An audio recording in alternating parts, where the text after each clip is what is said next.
I'm Keegan, this is Crazy Contraptions. Today I'm going to show you how to make a realistic O-scale wind turbine for your model train set. Alright, let's get started. For this project, you'll need some popsicle sticks, some white paint, some scissors, and a hot glue gun. Now grab a dowel, or something like this would work.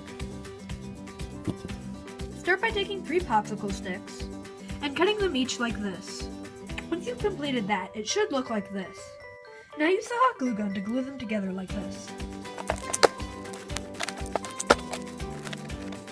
Now use the hot glue gun to seal any cracks around it. Now put this piece aside.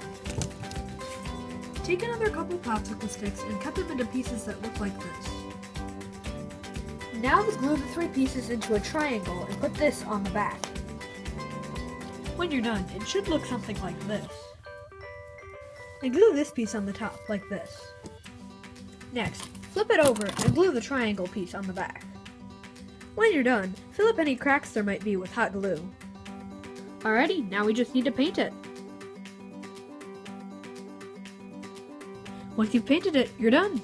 Now you know how to make an O-scale wind turbine, perfect for any diorama or train set. Alright, thank you for watching my video. Goodbye!